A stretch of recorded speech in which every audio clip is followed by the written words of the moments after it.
অখিল গগৈৰ বিৰুদ্ধে গোচৰ ৰুজু কৰা হৈছে, আপত্তি দাখিল কৰা হৈছে। নিৰ্বাচন আয়োগত আপত্তি দাখিল কৰা হৈছে অখিল গগৈৰ বিৰুদ্ধে। AIDFৰ সাধাৰণ সম্পাদক ছিদ্দিক আলী ঠাকুৰীয়াই এই আপত্তি দৰ্শাইছে। বদৰুদ্দিন আজমল সন্দৰ্ভত কৰা মন্তব্যক লৈ এই আপত্তি অখিল গগৈৰ বিৰুদ্ধে।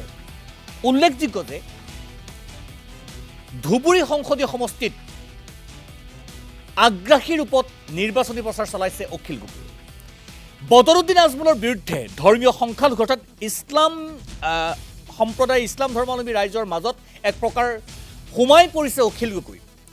সংখ্যালঘু ভোটাৰৰ মন আকৰ্ষণৰ বাবে বিভিন্ন ধৰণে কথা বতৰা বা ভাষণ ৰাখিছে অখিল গগৈয়ে। নিশা পৰ্যন্ত হাজাৰ হাজাৰ লোকৰ সন্মুখত ভাষণ ৰাখিছে অখিল গগৈয়ে। আৰু তাৰ পিছতেই অখিল গগৈৰ বিৰুদ্ধে এইবাৰ নিৰ্বাচন আয়োগত আপত্তি দৰ্শাইছে AIDFৰ সাধাৰণ সম্পাদকে। মই পুনৰবাৰ উল্লেখ কৰিব বিচাৰিছোঁ, বদৰুদ্দিন আজমল সন্দৰ্ভত কৰা এক মন্তব্যৰ বাবে ছিদ্দিক আলী ঠাকুৰীয়া, AIDFৰ সাধাৰণ সম্পাদক ছিদ্দিক আলী ঠাকুৰীয়াই আপত্তি দৰ্শাইছে। মোৰ সতীৰ্থ দেৱপ্ৰতিমৰ ওচৰলৈ যাব বিচাৰিছোঁ, প্ৰতিদিন টাইমৰ সাংবাদিক দেৱপ্ৰতিম। আচলতে দেৱপ্ৰতিম, গোটেই কথাখিনি যে কোনটো প্ৰসংগ কেন্দ্ৰ কৰি AIDFৰ আপত্তি, কিয় নিৰ্বাচন আয়োগৰ ওচৰ পাইছেগৈ, আচলতে আপাত দৃষ্টিত যিখিনি কথা আমি দেখি থাকোঁ সেয়াই নে আঁৰত আৰু কিছুমান কথা বতৰা আছে? কি তথ্য আছে দেৱ? হয় সুনীল, এটা কথা ক'ব লাগিব যে শেহতীয়াকৈ নগাঁৱতেই কওক বা ধুবুৰী সমষ্টিতেই কওক, বদৰুদ্দিন আজমলৰ বিৰুদ্ধে যথেষ্ট আগ্ৰাসী ৰূপত দেখা পোৱা গৈছিল অখিল গগৈক। আৰু যিসমূহ সংখ্যালঘু অধ্যুষিত অঞ্চল আছিল তাত এক প্ৰকাৰৰ নিৰ্বাচনী প্ৰচাৰৰ হাথিয়াৰ হিচাপে ব্যৱহাৰ হৈছে অখিল গগৈ বিৰোধী শক্তিৰ বাবে। আৰু সেয়েহে দেখিবলৈ পোৱা গৈছিল সময়ে সময়ে ব্ৰহ্মপুত্ৰত AIDFৰ মুৰব্বী বদৰুদ্দিন আজমলক দলিয়াই দিয়াৰ কথা কৈছিল, ব্ৰহ্মপুত্ৰত ওফৰাই পেলোৱাৰ কথা কৈছিল, ঠিক তেনেকৈ বিজেপিক উৎখাত কৰাৰ কথা কৈছিল, সাম্প্ৰদায়িক শক্তিক উৎখাত কৰাৰ কথা কৈছিল। তেনেধৰণৰ কেতবোৰ মন্তব্যক লৈ সম্প্ৰতি নিৰ্বাচন আয়োগৰ কাষ চাপিছে AIDFৰ সাধাৰণ সম্পাদক ছিদ্দিক আলী ঠাকুৰীয়া। আৰু তেখেতে ষ্টেটমেণ্ট দিছে যে সাম্প্ৰদায়িক উচতনিমূলক মন্তব্য কৰাত অখিল গগৈ ইনভলভ আছে বুলি বা জড়িত হৈ আছে বুলি মন্তব্য কৰি নিৰ্বাচনী আচৰণ বিধি ভংগ কৰাৰ অভিযোগ দাখিল কৰিছে অখিল গগৈৰ বিৰুদ্ধে। আৰু সেয়েহে এতিয়া অখিল গগৈৰ বিৰুদ্ধে গোচৰ ৰুজু কৰা হৈছে। আৰু আপোনাৰ লক্ষণীয় কথাটো হ'ল যে ইয়াত আপোনাৰ বহুখিনি কথা আহি পৰে, ৰাজনৈতিক কথা আহি পৰে যে বদৰুদ্দিন আজমলৰ বিৰুদ্ধে যি হাথিয়াৰ হিচাপে ব্যৱহাৰ কৰা হৈছিল অখিল গগৈক, আৰু সেই তাৰে পৰিপ্ৰেক্ষিতত এতিয়া অখিল গগৈক কোনোবা নহয় কোনোবাখিনি ক্ষেত্ৰত হয়তো প্ৰভাৱান্বিত কৰিবৰ কাৰণেও AIDFে এনেধৰণৰ এক গোচৰ ৰুজু কৰিব পাৰে বুলিও চৰ্চা চলিছে।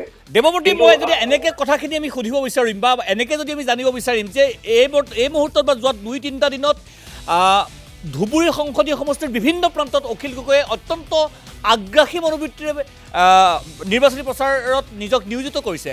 আৰু ধৰ্মীয় সংখ্যালঘু সম্প্ৰদায়ে অখিল গগৈক আদৰিও লৈছে, কাৰণ অখিল গগৈ সভাসমূহত যি পৰ্যায়ত জনসমাগমৰ সৃষ্টি হৈছে সিয়েই প্ৰমাণ কৰে যে ধৰ্মীয় সংখ্যালঘু অৰ্থাৎ মুছলমান ৰাইজৰ মাজত অখিল গগৈৰ জনপ্ৰিয়তা ক্ৰমাৎ বৃদ্ধি পাইছে। আৰু এই জনপ্ৰিয়তা বৃদ্ধিটোৱে বদৰুদ্দিন আজমলৰ ৰাজনৈতিক ভাগ্য বা বদৰুদ্দিন আজমলৰ ৰাজনৈতিক যিটো সমীকৰণ তাত কিবা আউল লগাইছে নেকি বা সংশয় নমাইছে নেকি দেৱ?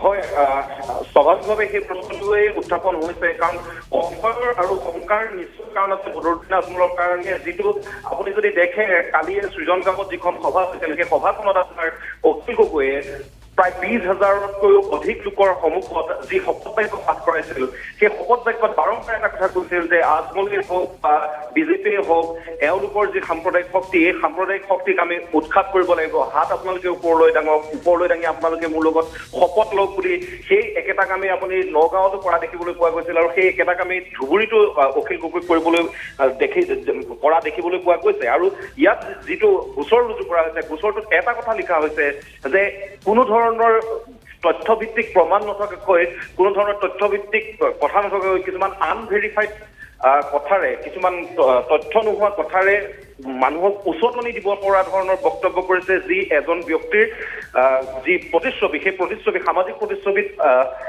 হাৰ্ম কৰিব পাৰে বা অপকাৰ কৰিব পাৰে বুলি এই অভিযোগত লিখা হৈছে। অৰ্থাৎ তাৰ পৰা এটা কথাই বুজিব পাৰি যে শেহতীয়াকৈ যিসমূহ অভিযোগ অখিল গগৈয়ে যি বিজেপিৰ সৈতে, বিজেপি আৰু আজমল এটা মুদ্ৰাৰ ইপিটি সিপিটি জাতীয় যিসমূহ মন্তব্য কৰি আছিল বা আজমল আৰু হিমন্ত বিশ্ব শৰ্মাৰ বুজাবুজি সন্দৰ্ভত যিখিনি মন্তব্য কৰি আছিল, বুজাবুজি থকা বুলি যিখিনি মন্তব্য কৰি আছিল, সেই মন্তব্যখিনিৰ ভিত্তিতেই যে এই ধৰণৰ গোচৰটো ৰুজু কৰা হৈছে সেই কথা এক প্ৰকাৰ নিশ্চিত। আৰু স্বাভাৱিকতে এটা কথা ক'ব লাগিব যে এয়া শংকা আৰু এয়া ভীতি, এই কোনোবা নহয় কোনোবাখিনি ক্ষেত্ৰত কিন্তু আজমলৰ দুৰ্গ কমাইছে অখিল গগৈয়ে। ধন্যবাদ জনাইছোঁ দেৱপ্ৰতীম।